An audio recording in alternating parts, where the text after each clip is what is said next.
Welcome into NFL Kickoff Live. It's the best hour of football talk every single Friday. We will go around the NFL, talk about every team and every game, and we'll get local insight you can't get anywhere else but right here at Locked On. I'm your host, Tanitra Batiste. Alongside me are Jarvis Davis and Kyle Krabs. And all right, guys, although I'd prefer not to talk about this for obvious reasons, we'll go straight to Thursday Night Football.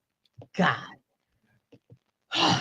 Okay, all right. I've got myself together. I promise. But anyway, I don't think my team has themselves together because the Steelers just absolutely crapped the bed, no pun intended, last night in losing to yet another 2-win team, that of the New England Patriots. So now you're kind of looking at a situation where, great, the Patriots are off the schneid. They get a win, whoop-de-doo. But ultimately, it just feels like trouble in paradise, meaning Pittsburgh. But on the same token, it might make for some interesting or intriguing updates to the situation for the Patriots as far as where they might go in the draft. So with that said, the report is that the Bears might be looking to draft Caleb Williams, trade Justin Fields. And now that the Patriots have won that game, Kyle, that may actually impact where they go in the draft. But first things first, before we even talk about the draft, let's just talk about that ish show that was that Thursday night football game, the 21-18 Patriots win over the Steelers. I want to know what happened. We just got done throwing Pittsburgh a parade for getting 400 yards offense 2 weeks ago. And then you can lose at home to Arizona, who's 3-10, and the Patriots, who are 3-10 now as well. And I get it. Kenny Pickett's out for this game. Mitchell Trubisky looks like Chicago. Speaking of Chicago Mitchell Trubisky, or at least the one down the stretch. Nothing going, no comprehensive reads. You could see the wide receivers are pulling their hair out through their helmets during the play because of just how incohesive this offensive effort was. And I mean, you give some credit from clawing back from 21-3, but how does this defense get in a position to be down 21-3 with what New England's offensive attack has looked like the last couple weeks or months? So a disaster turn of events for Pittsburgh, who, they're coming off the win against Cincinnati. They won that game on the road. And you said, okay, now here's the point where we could really clinch a winning season, another one for Mike Tomlin. And now you're floating around 503. Your last 4 games are on the road. This might be the year it doesn't happen for Mike Tomlin. And I know there's kind of some rumblings right now around it would a mutually agreed upon change be best for all parties here at the end of the season, just because Pittsburgh's felt like they've kind of plateaued. Yeah. And this is as bad as it gets. I mean, last night was a rough watch if you were a neutral fan just watching that football game. Yeah. And imagine if you're not a neutral fan, how painful that watch was, because I almost tapped out and then the Steelers scored a touchdown and then I got excited all for naught. But a couple things there, like you said, TJ Watt got banged and that kind of affected him for a little while. Alex Highsmith had an injury as well, I think to the neck. So that was kind of a challenge, if you will. But hey, DeMonte KZ and all you other people who were on that field, other than that one person, I know, Jarvis, you would love me if I hit that KZ. But, there were guys who they made plays, like Michael Walker did make a play, former Falcons, DeMonte KZ, but there were just too many moments where they didn't make plays or they didn't finish a play like it could have or should have been finished. And that was a part of the challenge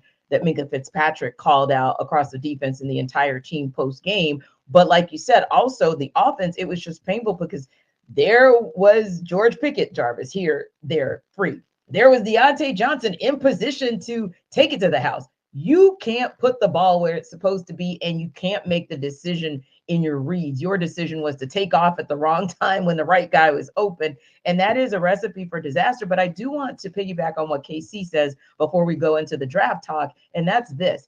I do think that this might be a situation where I know we've got 4 games left in the season, but Mike Tomlin and his regime may have really hit the plateau. And I think this may be an Andy Reid situation where you just mutually agree to part ways. It doesn't mean by any stretch of the imagination that Tomlin's coaching career in the NFL is over. He'll have a job the next day. But it just may mean that the road in Pittsburgh for him has in all likelihood come to an end, because maybe not so much of a rebuild, but this darn sure feels like a reset.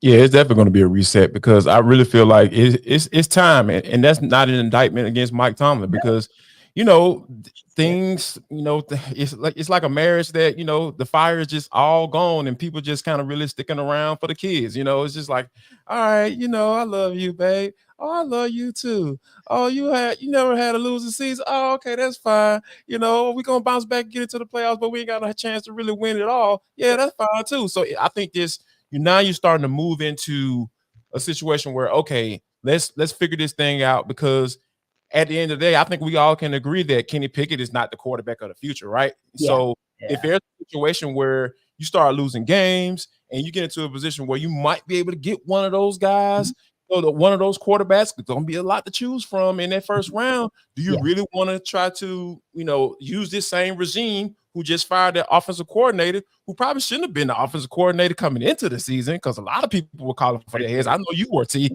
So now it's like, all right, I don't want this regime picking my quarterback of the future, because everybody understands what the situation is there. So I think if you mutually part ways, and I think you're also correct too, T, because Mike Tomlin, he will have a job, and I know we're going to talk about it later here, and I have the perfect spot for him, where he could take over, and I'm pretty sure there'll be Super Bowl contenders almost immediately if they're able to make that hire. Indeed. And Kyle, that kind of segues into that talk about the draft, because I think Jarvis makes an excellent point. One of the downsides of the winning records that Mike Tomlin has had, especially over the decade and a half since the Steelers won the Super Bowl, is you're middling. So you keep landing middle to late first round, and that's how you look the rest of the rounds. And sometimes you hit and it goes well, but most of the time it doesn't, because you're not getting the top of the first round, or even sometimes the top of the second round that'll allow you to dip back into the first round. My point being that this is a draft class where, the Steelers have to look long and hard at themselves and say, hey, if we end up at 18 or 20 or 16, well, like we keep ending up, this is the draft where you may want to do what you did with Minkah Fitzpatrick. Obviously, that was a trade situation where you threw in everything but the sink and it paid off. This might be a situation where you throw in everything but the kitchen sink in a draft situation, because these are some generational draft picks at QB that could change this franchise. So I think that's a decision that they have to make. And the Patriots are still looking, despite what we saw at Zappy last night, they've got to make a decision as well. Yeah, I think the decision's a lot easier for New England, just because you expect them to be in that strike zone, Indeed. Right? Where you look at Pittsburgh and you already got 7 wins. Like, what's the floor for you in the draft? If you lose out, you're probably picking 13. That's where we're sitting right now. So from Pittsburgh's perspective, you may transition away from, if you're going to do it, transition away from your head coach, identify what players are 30 plus second, third contract players that you can get more draft assets for. And I don't know about a reset. If you're going to do it, you might as well rebuild it and go for it, because I think that's the only way you put yourself in a position. I think this quarterback class is really interesting too, because the transfer portal has already eaten up a lot of what you would have perceived to be the second tier of draft eligible quarterbacks, and they're staying in school. Yeah. So you're going to have Drake May, who goes early. You're going to have Caleb Williams, who goes early. A lot of people like Jaden Daniels. He's a little bit of an untraditional build to the position and a 1-year sample size of really good play. So there'll be some questions there. Get sold on that.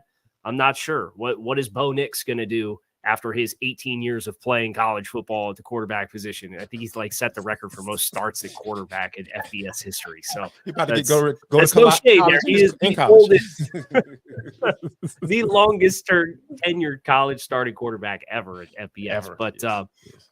From Pittsburgh's perspective, I don't envy where you're at. And I think there is something too. It's really interesting, these team life cycles where teams build themselves up and then there's kind of a natural transition. Really, the only one that's done it successfully over an extended period of time without regressing all the way back to square one again, even if they keep the coach and the brain trust, is New England with Tom Brady. So you look at Mike Tomlin, and he has 8 career playoff wins, and 5 of those, more than half of them, came in his first 4 seasons with the team. Yeah. You even look over at Baltimore in the AFC North. John Harbaugh's got half of his playoff wins came in his first 5 years, and he's been there 15 years too. So these teams that are routinely consistently in the hunt, Mhm. If you don't go all the way back down, it makes it almost harder for you to gear back up and make a deep run all over again unless you hit the quarterback position. And they didn't do that with Kenny Pickett. Indeed. And that's my biggest challenge with this team, and feeling like that's why I keep saying middling, because you've done well, but you've not done well enough. And even that one time where you could have done well enough, I think it was 2018, when you had Jacksonville on the ropes and you allowed them to come back and get you. That would have been one opportunity to win big and, maybe get back to the Super Bowl, but obviously didn't happen. So I think it's one of those challenges. Now, here's the interesting part too, because of course, Jarvis, we know we're talking about what the Steelers are looking at under center, because that's kind of how you build out. And we know what we're talking about with the Patriots and how they build out. But an intriguing guy that, of course, we've been looking at for well over a decade, because he's born and raised in the Atlanta metro area. And, that's Justin Fields, and kind of how things play out for him. How does he look in these last couple of games? Does he look like a guy that Chicago says, okay, maybe we want to, keep him around? Probably not. But if not, where does that guy go? Because with the Kenny Pickett, if you don't land here, you'll probably land, in one more spot. You'll be a backup at them, and then maybe you get to show somebody that maybe you are viable as a potential starter.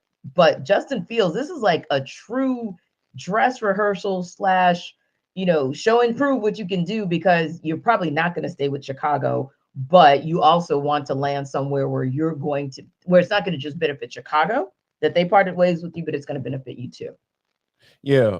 And I think that, with Justin, like, obviously the talent is there, right? Like, he wouldn't have been taken in the first round if it wasn't. And I just feel like, Chicago Bears is an organization that just hasn't been good with housing a good quarterback, right? Now some we got one of reason, them. Thanks. right.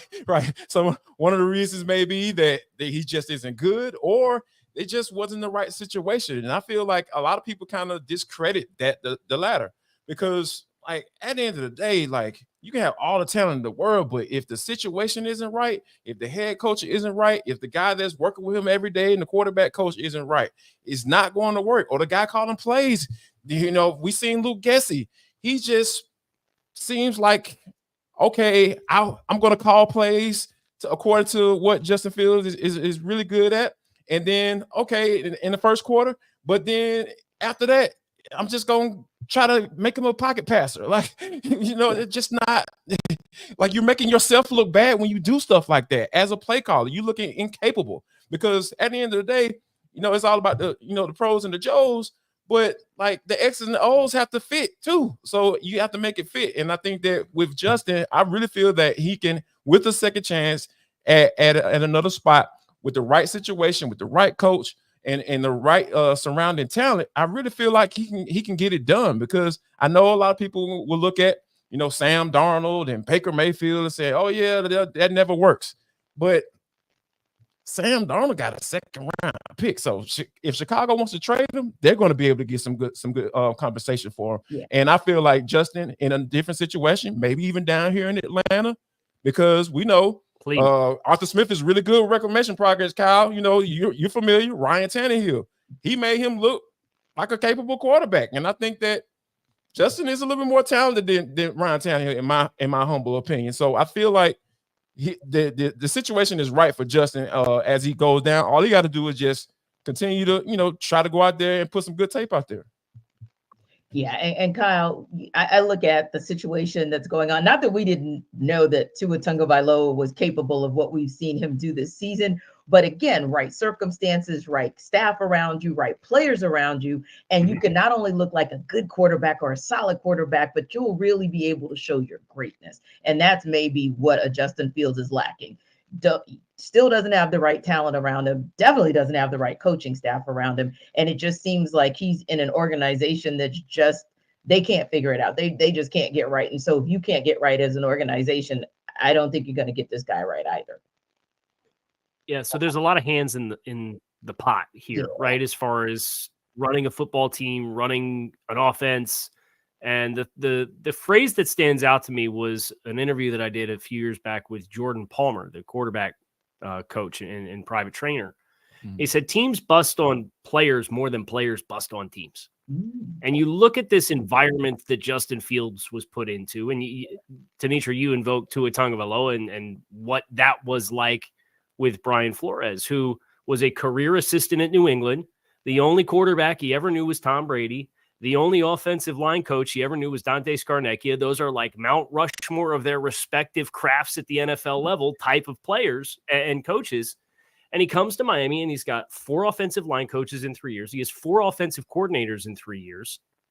Jim Caldwell was in and out after a singular cup of coffee before training camp even started. He said, no, thanks. I don't like where this is going. So he stepped aside. Mm-hmm. And then Mike McDaniel comes in and it's a stylistic fit and they tailor what it is. And you've seen like peaks of it with Chicago, like down the stretch last year after the first 2 months of the season. And then they came out this year and they said, everything we did, no, we just traded it. We got DJ Moore. So we're going to be this deep set drop back passing game all over again. And guess what? He's got a 12% sack rate because it's just not what is the strength of him as a player. So I do think you have to continue to individualize what Justin Fields would have around him to be successful.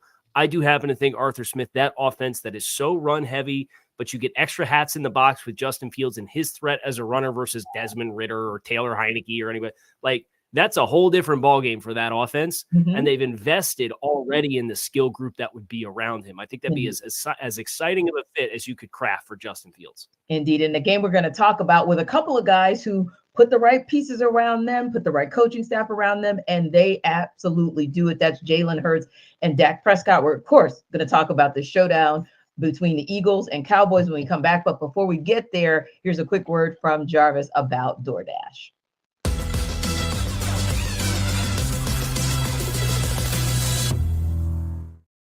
Listen up, guys. Jarvis Davis here for DoorDash. This episode of the NFL Kickoff Live Show is brought to you by DoorDash. How about this, y'all? I'm sitting at the house by myself. You know, my kids upstairs sleep in the room, and then I just start feeling this rumbling sensation in my stomach, and I'm just like, oh my God, my stomach is telling me that I need some wings. You know what I went to? I went to DoorDash. I'm telling you guys, it is the absolute amazing. And the code is LOCK23. What is that code going to give me, Jarvis? LOCK23 is going to get you 50% off up to a $10 value when you spend $15 or more on your first order. When you download the DoorDash app, drop that code in there, LOCK23, and you can satisfy that hunger in your stomach right now. I'm telling you, it was so amazing. I'm telling you, it is so easy, and then it's so easy to use. And when you think about, you know, when you're watching the games and you're trying to figure out what you want to eat, DoorDash it simplifies it for you guys. All you got to do is just pull out your Lucky Charm jersey and order your favorite apps and snacks on DoorDash, because football season is rolling right along. And if you haven't tried this out, I promise you need to do. So here's what's about to go down. I need you to go to download the DoorDash app, and you're going to get 50% off up to $10 value when you spend $15 or more on your first order. When you download the app, enter the code LOCK23. That's code LOCK23, LOCKED 23, and go ahead and satisfy that hunger.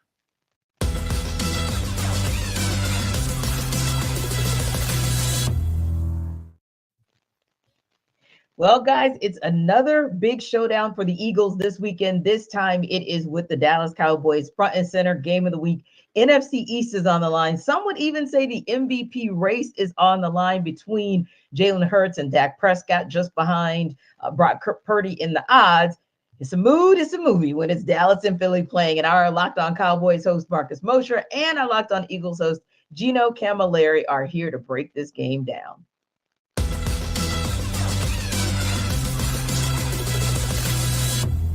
I do think this is a big Brandon Cooks game at home in a dome on a fast track against some older corners. To me, he's the key to this game for the Cowboys. If he has a big game, I don't see the Cowboys losing, but if the Eagles can hold him in check, I think we're going to get a really, really close one.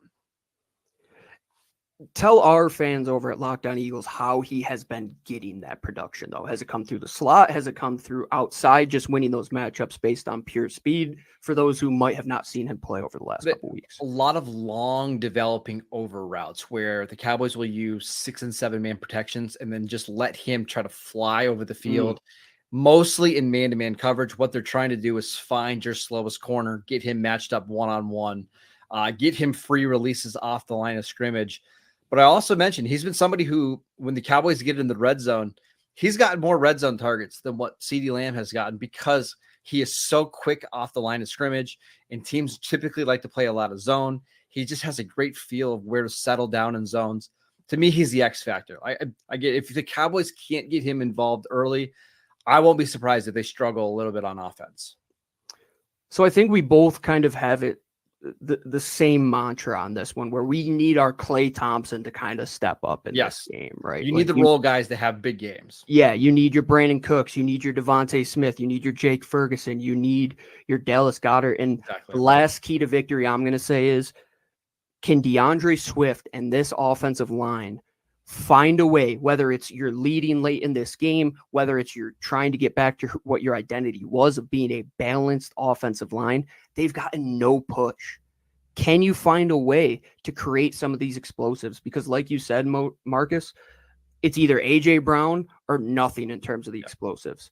And early on in the season, a lot of those came through DeAndre Swift being lightning in a bottle. They need to get back to that, because it might come that once again, you're leading a game against the Dallas Cowboys and you have to find a way to choke out the clock. Yep. And if not, Dak can lead them down the field and put them right in a position to score like we saw that last week. I think 3.5 points is bang on. I think Vegas just knows way too much and way more than we ever will. And it's going to be a field goal game, in my opinion, because there's so much riding on it. And just as a neutral fan, like, you're welcome once again. These two teams are just what people want to see. As much as you might hate them and talk bad about them and create your crappy narratives, you guys love watching the Cowboys and Eagles, no matter what you say. Plus, the Cowboys are wearing their awesome all-white uniforms on Sunday night. It's going to be absolutely. Ooh, those are going to be pretty on Sunday Night Football.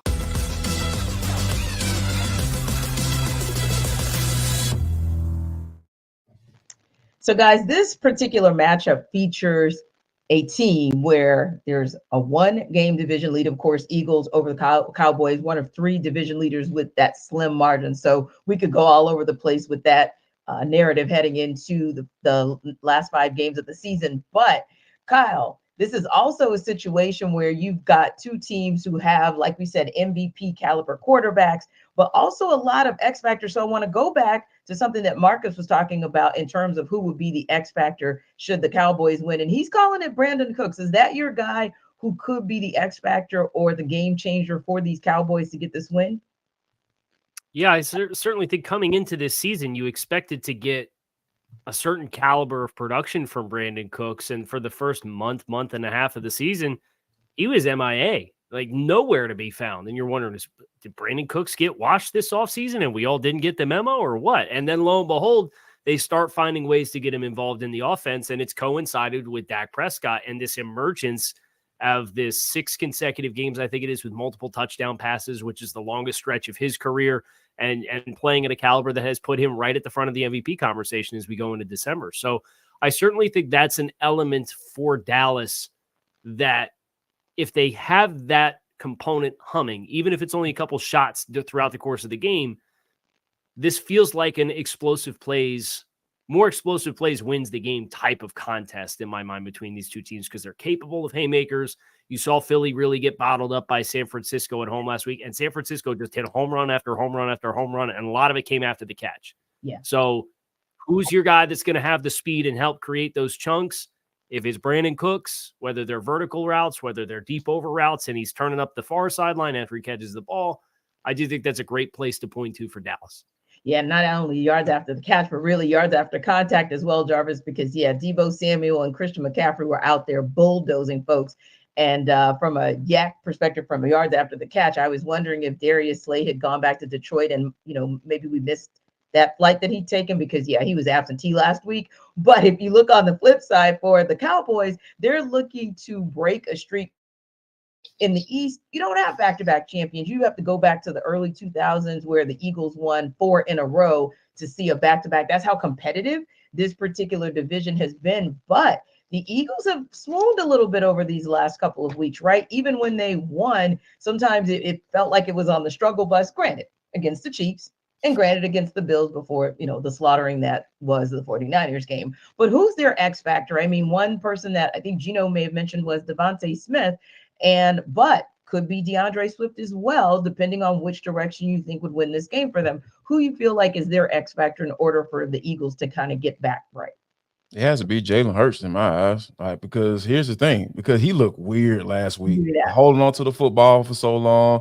Obviously, you have one of the better offensive lines in the NFL. I get it, but get rid of the football, because if Jason Kelce is turning around like, oh, okay, yeah, I got my man, and he still has the football. Oh, he hasn't taken off running. Like, oh, you didn't try to go get yards instead of trying to find somebody downfield when it's just not there. So I think that he has to be a little bit more decisive to the football with the football. Help your offensive line out, because I think that is something that could be a catch-22, because a lot of times guys want to put everybody look at the sack numbers. Oh, he's been sacked X amount of times, and automatically blame the offensive line. But there are times where the quarterback is holding on to the football too long, or they're just not throwing it away when there's nothing there. And I think that I saw Jalen do that several times last week. And I think that also he can be a bigger X factor with call runs, design run plays. I think that helps that offense out tremendously, because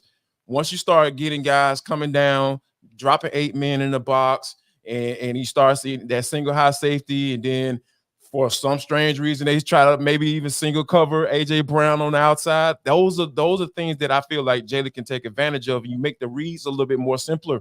They're simplified when the team start playing against the run. So I think Jalen getting rid of the football, making sure that he's on point, and then if it's not there, just throw the football away. And I feel like some design runs will get the Eagles a win in this one. But do you think maybe the Eagles have gone away from that because low-key, obviously they wouldn't tell us the truth, but right, he's not quite his 100% self. And so the explosiveness that they could expect from him in those run design plays, maybe it's not there because he can't run like Jalen can run. And maybe that's a part of the reason he's holding the ball, because he's like, he knows that he can't be his explosive self on the ground. I think that could be a factor. But here's the thing. If you're out there, if you're putting him out there, if there's nothing on the injury report saying that, hey, he's dealing with X, Y, Z, or hey, he's questionable, I have to go off of what I see. And I see that you all need to call some design runs for you, because you have the offensive line to do it. Go ahead and do it. And I think that, turn around and handing the football with DeAndre Swift, that helps as well. And, he can be a little inconsistent sometimes, and that's why he's not in Detroit any longer. But those are some of the things that you're going to have to do. If you're putting them out there, I feel like, hey, I don't want to hear about it. Like I got Hugh Douglas up in Philly. He's just like, hey, man, show me the baby. If you out there, show me the baby. Show me the production. Get the win. Prove to people that, hey, you deserve this big boy salary that you got. All those things come into play when you're going out there each and every day, and that injury report is clear. I don't want to hear it, to be honest with you. Yeah, and that's kind of the tough part. But you think about, too, Kyle, and as good as Dallas has looked as far as that offense is concerned, 41-35. And I'm not saying that the Seahawks can't produce. I'm just saying that 41-35 against the Seahawks is 41-35 against the Seahawks. So it's one of those where could this possibly be a shootout where a team like the Eagles maybe arguably have a better defense than maybe the Seahawks had? Then if it becomes a shootout, that could be a possibility for them to still get a win here. Yeah, I thought it was interesting, but because you came into this game with Thursday Night Football with Dallas and Seattle last week, and Seattle's a team, they want to run the ball, right? They don't have Kenneth Walker. They end up having Zach Charbonnet that steps into the primary role, has 19 carries for 60 yards. If you told me Dallas held Zach Charbonnet to 19 carries for 60 yards, you'd feel really good about it. But it was the physicality of DK Metcalf. It was his ability, how involved he got early. So I'm looking over to AJ Brown.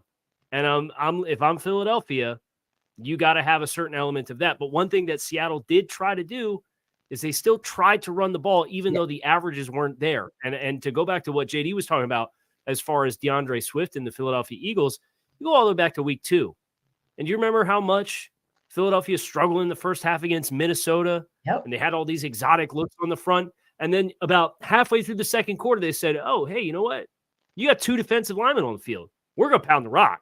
And DeAndre Swift gets 28 carries, 175 yards, takes like sole possession of the RB1 role in Philadelphia.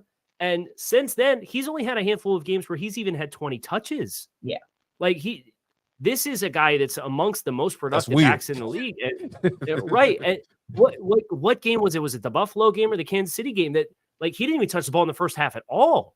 And you're like, what is going on? This is like the second best rusher from a statistical standpoint in the NFC, and he didn't touch the ball. And then lo and behold, he starts touching the ball. You're ripping off 6, 7, 8 yard, 9-yard runs, and Philadelphia found its rhythm again offensively. So you got to find a way to distribute the ball all around. But I think balance for Philadelphia against Dallas defense will help give them the opportunities to have those one-on-ones for that big physical guy like A.J. Brown to do what DK Metcalf was able to do to him last week. Indeed. And KC, if you had to make a prediction, a bold prediction, who walks away with this win? Do the Eagles put some distance between themselves and the Cowboys in the NFC East? Or is this a Cowboys game where they're now going to get in position to possibly control their own destiny? I want to pick Dallas. Dak is 30-8. That is rare, Kyle. Not a lot of people ever like to do anything in favor of Dallas, but okay. but I cannot help but think that the worst thing Dallas could have drawn was Philadelphia getting their butts kicked.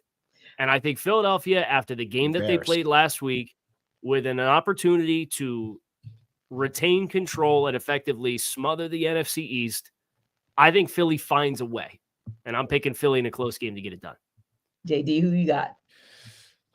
So my dad is a lifelong Dallas Cowboys fan. Please don't ask me how.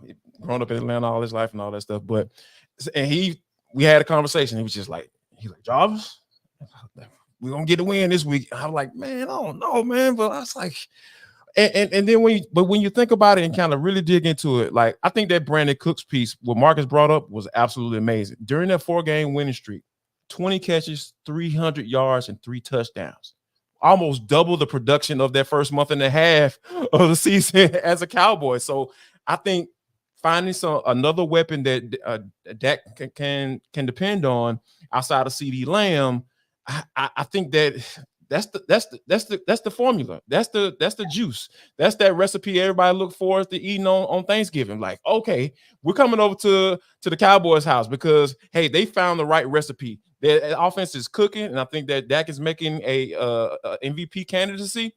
So I'm picking the Cowboys, T. I'm picking them. And I might be wrong. More than like I'll be wrong because it's the Cowboys. But I'm rolling with the Cowboys. I can't deny what I'm seeing right now. Exactly, because Cowboys are gonna cowboy. But the Eagles, I think, as long as that secondary shows up a bit better than they did last week, and they do everything that KC just prescribed, I picked them for the win. Speaking of picks, we're going to tell you and sell you why on the other side. But before we do that, Jarvis is here to sell you on Prize Picks.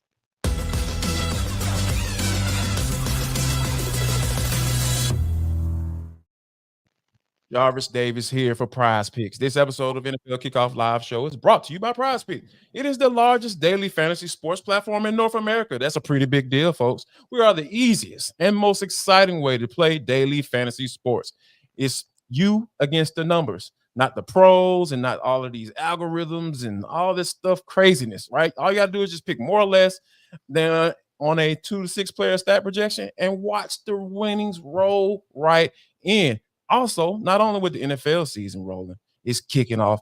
Basketball season, guys, is right here. And now you can pick combo projections across football and basketball from the Specials League, a league created specifically for combo projections that includes 2 or more players from different sports or leagues. For example, LeBron James on the plus Travis Kelce at a 10.5 combo of 3 points made plus receptions. That's not that hard, folks. It's not as hard as I made it look. Sound right then.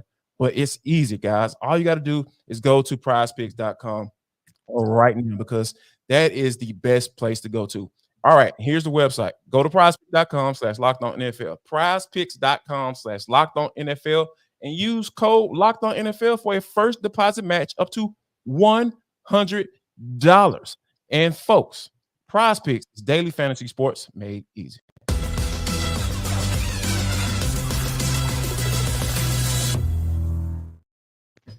All right, so the Seattle Seahawks are hitting the road to take on the San Francisco 49ers. The Seahawks are 10.5-point underdogs in that game. Of course, the 49ers won the last game 31-13 just 2.5 weeks ago, and we know that they have steadily gotten better. So this will be interesting to see how it goes. But first, Corbin Smith is going to tell us he's going to sell us rather on why the Seahawks can cover as underdogs.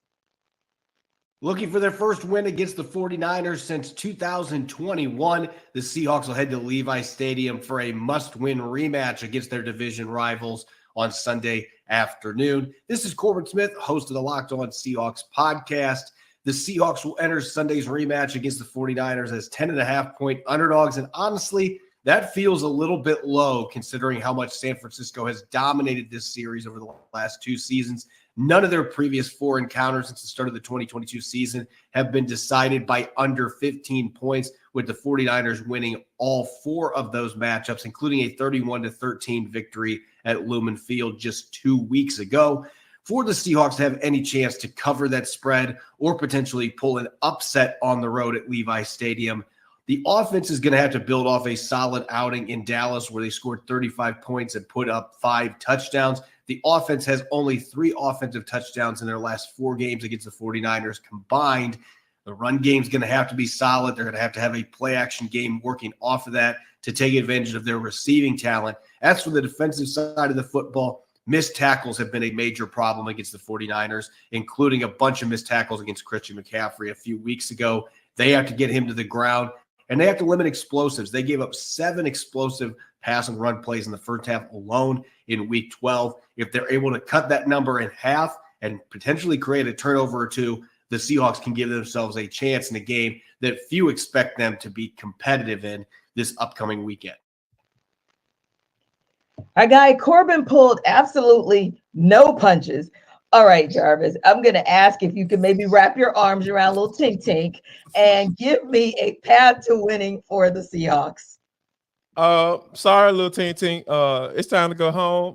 Take your little ball and go home because the Seahawks just, they're on 3-game losing streak. They lost to the Cowboys. They pushed them to the brink. Don't get me wrong, but I think just, with Kenny Walker being out, Kyle, I really feel like Charbonnet is a drop-off. It's a pretty decent drop-off when you talk about, the type of running backs that they bring to the table. And the way the San Francisco 49ers have been playing, they just seem different. I know they've been, going to NFC championships and just being that type of team. But ever since Purdy came back and that man, that man that plays left tackle, number 71, Trent Williams, yeah, this team is different. And Debo Samuel, those guys, when you have those guys coming back into the fold, this is a different team. Those guys are playmakers, and you just see how Kyle calls plays just like who's going to get the rock, and there's nothing you can do about it. So, yeah, I feel like Seattle is about to get ready to go into a buzzsaw. The 49ers are riding high because we know all of the hoopla and drama that went into that game against the Philadelphia Eagles and how they were able to, talk that talk and walk that walk. Yeah, I feel for the Seattle Seahawks right now because this is not a good matchup for them given the circumstances. Well, Kyle, I'll let you come back with that one because, no lies told right there. No lies told. Yeah, so for Seattle to win this football game or keep it within less than a touchdown and a field goal and cover 8.5 points, I really think they have to force multiple turnovers and then you score 35 points.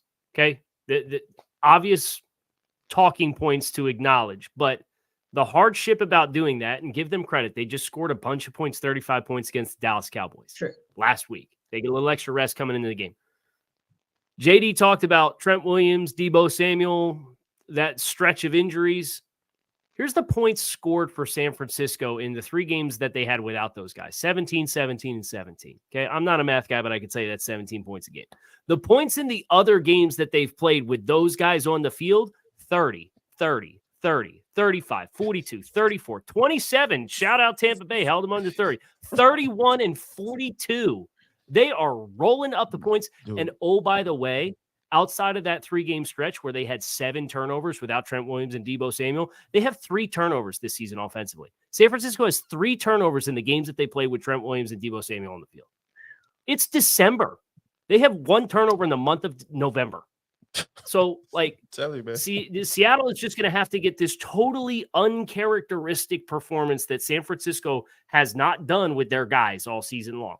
And if they can do that, hey, there's your selling point to cover 8.5 points. Yeah, and my mind went to the only way it would possibly happen is sometimes you are so on mission to prove yourself. I think the 49ers are so on mission to prove that they belonged in the Super Bowl last season versus the Eagles that maybe an emotional letdown may allow the Seahawks to sneak in and get this game. But other than that, yeah, it's going to be a tall order to even cover the spread. Now, in a battle between top-tier quarterbacks, the Kansas City Chiefs host the Buffalo Bills on Sunday afternoon. The Chiefs are 1.5-point favorites in that game. And here's Ryan Tracy from Locked On Chiefs to tell you why the Chiefs can cover that spread. The key for the Kansas City Chiefs to cover the spread and get a win against the Buffalo Bills is straightforward. Keep it simple, silly. Don't get overly complex. Don't go outside your wheelhouse. Stick to what works. I'm Ryan Tracy from Locked On Chiefs, and that's where we are this week. For the Kansas City Chiefs, it starts with the run game. Isaiah Pacheco has been missing in action at practice, but could be available for the ball game itself. His backups, Jerick McKinnon and Clyde Edwards-Helaire, will be ready to go. And they've been much more successful at running the power run block scheme lately that they'll be able to double down on and attack the Bills on the ground. That sets up the pass game, which has been a struggle. It comes down to this. In order to move the ball, you have to feed Travis Kelce first and foremost. The plan will be to take him away. So where do you go after that? Rashee Rice is the emerging talent that will be the number 1 wide receiver, and you have to feed him. It is a dual-pronged passing attack that everything else branches off of, including Kadarius Toney, Sky Moore, and possibly Richie James, who can maybe give a little bit of lift in this particular ball game. All that goes down to protecting Patrick, giving him time in the pocket, not making him wait till late in downs to try to make something happen. On the opposite side of the ball, it's about containing Josh Allen as you do a contain rush. You're not going to get the super exotic blitzes. You don't want to flush him unnecessarily. He went for 9 for 81 last week on the ground. You don't want to trigger that. But the trio of pass catchers is going to be a great matchup. L'Jarius Sneed should travel with Stephon Diggs all over the place. That will leave Gabe Davis outside against a couple of young corners, as well as Khalil Shakir, who's been hot on and off of late, against Trent McDuffie. I feel great about that matchup, and I think Shakir isn't going to be someone who's going to be able to break this game open with McDuffie all over him. So it will come down to Gabe Davis, and more importantly, Dalton Kincaid and how he attacks the linebacker level that might be without Drew Tranquil, might be without Nick Bolton.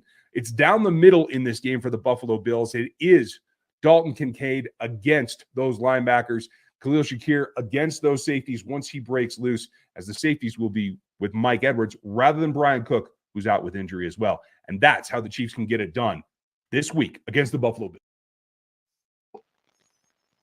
And when you think about that game and who could or may not have an impact on the game, unfortunately, we just got word that Isaiah Pacheco is, of course, out for this Sunday's matchup. And that's a critical component because, yes, it's great to get Clyde Edwards-Helaire back, but on the same token, it's always been kind of a 1-2, if not 1-2-3 punch when it comes to the run game for the Kansas City Chiefs. So, I mean, Jarvis, how do you think it's going to impact them not to have Pacheco out there this Sunday? Oh, it's gonna be a tremendous in my eyes. I mean, let me start off by saying this: they're gonna count on Jordan to get the job done. Patrick Mahomes. He's Michael Jordan in football right now. That's kind of where I know we've been throwing that term around a lot lately. T, when it comes to the Atlanta Falcons and Jesse Bates, but when you think about what this offense looks like, the toughness and the offensive line, the investment in the offensive line, and Donovan Smith and Jawan Taylor, bringing those guys in, that they want to have some sort of identity and balance to this offense and not have to always depend on Patrick Mahomes. But when you take a guy like Isaiah Pacheco out of that equation, like, because this dude just runs so hard. It seems like he's just fighting for every single yard. And then what comes with that, though, is the dealing with the injuries and dealing with certain things and little knickknacks from time to time. And this offense just looked different without him in that equation. So I think that you're going to have to essentially lean on your MVP quarterback to be able to sling the ball around the yard. And you hope and pray that those wide receivers, they step up and they make those necessary plays, because Pat is going to find those guys. And they just have to be able to catch the football and make a play with it. Yeah, and although it was, of course, a loss for the Chiefs against the Packers earlier this week, you got 18 carries and 110 yards from Pacheco, 6.1 averages yards per carry, and across the entire season, 4.4. So just showing that consistency of what he brings to the table, or will not be able to bring to the table this weekend. But KC, when you look at this matchup with the Chiefs being 1.5-point favorites in that game, so tell me, do you believe that the Chiefs can cover that spread? And if so, how do they cover the spread? I absolutely think they can. I think the challenge for Kansas City is Buffalo is fighting for their playoff lives here at 500 at 6-6, and they put a really good effort forward offensively against Philadelphia. The overtime game, Jalen Hurts brought them back and pushed them to 6-6, and just about everything since the bye has been a nightmare for Buffalo. And it'd be really interesting to see how they respond to the story that came out about Sean McDermott this week, and Von Miller and his off the field issues that manifested during the bye week as well, with some really ugly allegations there. And we need more clarity there as well. But for Kansas City's perspective, we're talking running backs, we're talking wide receivers. Can we throw Travis Kelce the damn football? What are we doing here? I'm watching this Green Bay game, and you scored 19 points. Travis Kelce, I think, had all those receptions in the first half of the game, it felt like. You're sitting here, these possessions down the stretch, you're like, all right, they got to get something going. Let's move Travis Kelce around a little bit and get him the football. He caught 4 passes. And you're looking at Kansas City's last month offensively and all these stretches of games where they're not scoring any points in the second half of these games. Go back to Denver. No, he had 6.4 yards per target. He had 9 targets for 6 catches, 9.7 yards per catch. Miami caught 3 passes for 14 yards. Philadelphia, they scored 17 points. Caught 7 for 44. He got a touchdown, but it was 4.5 or 4.9 yards per target. Yeah. And then he has the big boom against Green Bay early in that game. And then they're trying to come back and win this football game. And we're just static with Travis Kelce. We're not moving him around. And I get he's going to command a lot of attention. But you're coming into this game when Buffalo doesn't have Matt Milano, and Micah Hyde and Jordan Porter look a step slower than what they've been in the past. Get Travis Kelce involved in the middle of the field, move him around, get him the football. And if you do that, I think you do win the football game, but they just really haven't been doing it the last month for Travis Kelce. Yeah, and I think one of the points that you make as well is, in addition to, the Chiefs needing to get back to their identity, at least they kind of have an understanding of their identity, regardless of what we kind of saw in that Packers game earlier this week. But I think you make a great point too, KC, about the Bills need to take care of Bills things, because they do have issues like the off field issues that came to light earlier this week with Von Miller. We're just now getting notification as well from multiple sources that Shaq Lawson was fined an undisclosed amount for his interaction with a fan in the game against the Eagles. And so the issue's been resolved. But Casey, when you start hearing things like that, it makes you think to yourself, but has the issue really been resolved with a team that's middling? And then you get the information about Sean McDermott that comes out, where he has comments that he made about the September 11th terrorist attacks during a team meeting in 2019. And of course, he goes on to say that he regretted those comments, but ultimately speaking, that's all that the conversation has been about as it relates to Chiefs Bills. It hasn't been more about what's gone on the field as off the field. And it starts right at the top with Sean McDermott. It's tough. And as a team that's fighting for expectations, you can tell how frustrated that football team is when you look back on the interaction with the Buffalo Bills defensive linemen in Philadelphia in that contest, and how they're chirping with the fans. And I think there's a lot of things that Buffalo has that they can point to feel like they can win any game that they step on the field with. But so many of their wounds this season have been self-inflicted, whether it was the 4 turnovers in the season opener against the Jets, or 12 men on the field for the missed field goal against the Broncos that cost you another football game. Like, you just have perpetually shot yourself in the foot. 20 seconds not going to get points on the field when you had a timeout in 20 seconds with Josh Allen at the end of that game against the Eagles. Yeah. So all of those things now compounding, you see the frustration that's being acted out on the sideline, and now you have distractions coming into this game. It's a really unenviable place, and it's going to go one of two ways. Buffalo's going to come out, and they're going to be as channeled as they've ever been, and they'll put a good effort forward, and they'll find a way to win this football game, or they're going to get waxed. And I don't think there's a lot of room in the middle.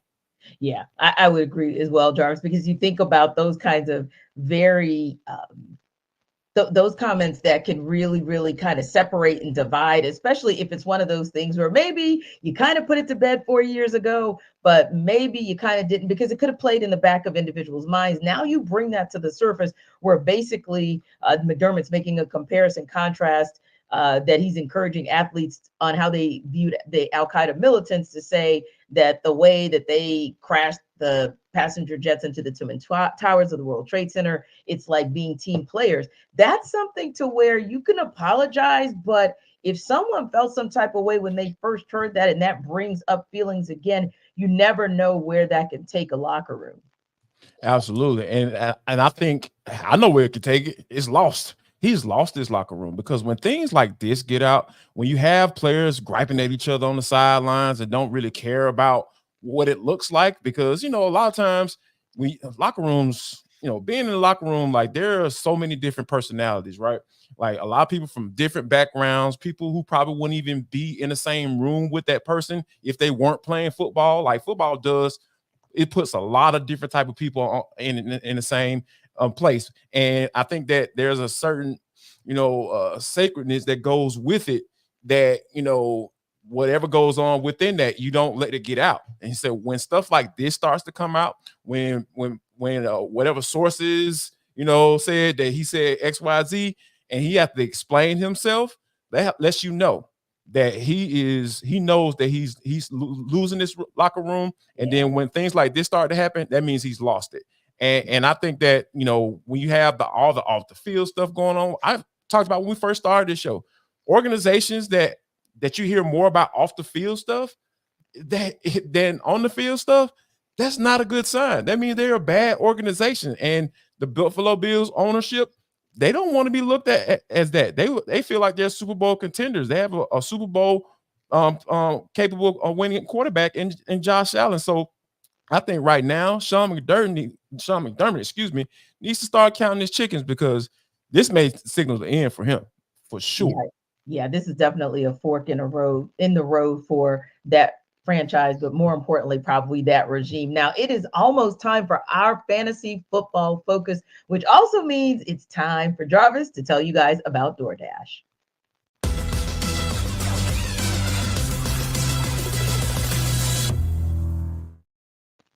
Jarvis Davis here for DoorDash. I need you people to get prepared before game day. Stock up on your favorite appetizers and order all your tailgate gear on DoorDash. Then get ready to watch your team win. I just started talking about the Bills. I don't know if y'all gonna win, but yeah, you can watch your team and have a good time regardless of the result, and get you some good food. I'm talking about all of your favorite restaurants and stores, from retail to grocery, are on the app, so you can shop everything you need to get game day ready. I know me, I might try to fire up my grill on Sunday because I want to watch the Falcons and see what's going on. You know what?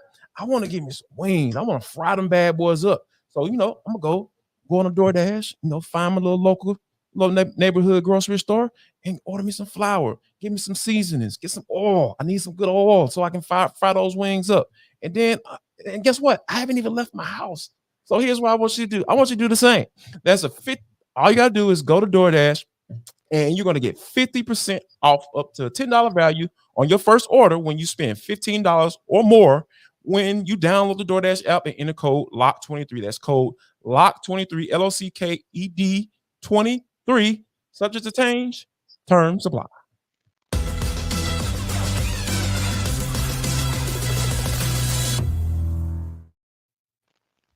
So your fantasy team might have been personally traumatized by all of these QB injuries of late, but our Michelle Majuk might just have an answer for you. And here's our Locked On Fantasy host to give you all the info you need for this week and beyond.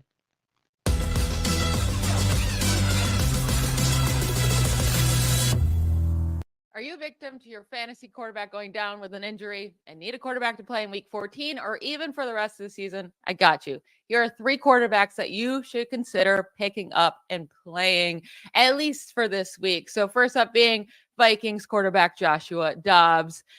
I know it was brutal before their bye week, right? He threw 4 interceptions in week 12, and then the Vikings had their bye week. But don't forget, weeks 8 through 11, he was killing it for fantasy. He was averaging over 22 fantasy points per game. He was a quarterback 6 in fantasy during that span.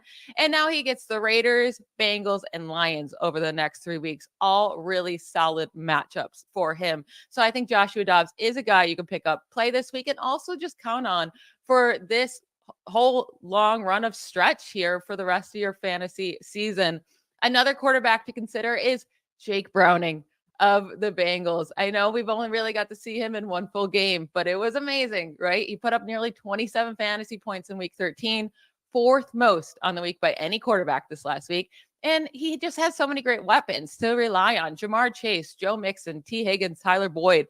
And he was smart. He just threw it up to Jamar Chase over and over and over again. And he got him a lot of passing yards and a lot of fantasy points. And over the next 3 weeks, he gets the Colts, Vikings, and Steelers. I am fine with all 3 of those matchups for my fantasy quarterbacks, but especially like him this week against the Colts. And then talking about the Colts, Gardner Minshew is a guy you can consider picking up and playing, especially for this week and maybe even next week. So last week, he had over 300 passing yards and 2 passing touchdowns. No team is allowing more passing yards per attempt than the Bengals. And then if he does well this week and you want to continue playing him, he gets the Steelers the next week. And we just saw the Steelers let Bailey Zappi throw all over them on Thursday Night Football. So Gardner Minshew, Jake Browning, and Joshua Dobbs are all options for you this week if you're in a bind at the quarterback position.